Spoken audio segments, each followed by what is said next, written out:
Сәлем достар, менің каналыма қош келіпсіздер. Менің каналыма тіркеліп, қолдап, лайк басып, комментарий жазуды ұмытпаңыздар.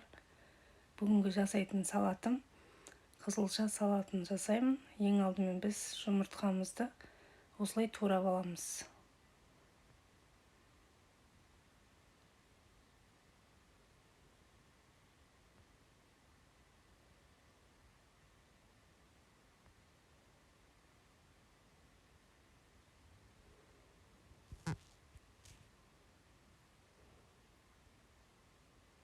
Сосын сәбізімізді де турап аламыз. Осылай төрт бұрыштап.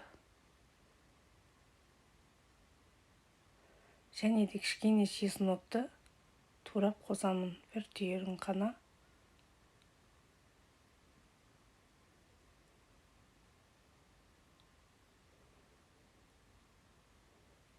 Сосын көк пиязымызды осылай майдалап турап қосамыз.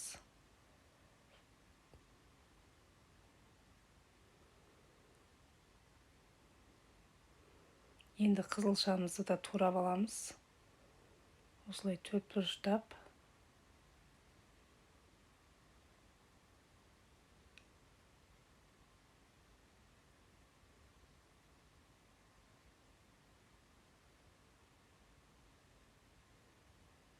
Енді кішкене тұз саламыз.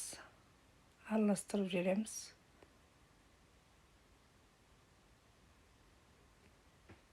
Сосын майонез саламыз 2 қасық. Енді тағы араластырамыз. Достар, менің каналыма тіркеліп, қолдап, лайк басып кетіңіздер. Және де видеоның соңына дейін қарауды ұмытпаңыздар. Енді салатымыз дайын. Енді тәрелкеге салып жей беруге болады. Сіздер де жасап көріңіздер. Өте керемет дәмді салат болып шығады.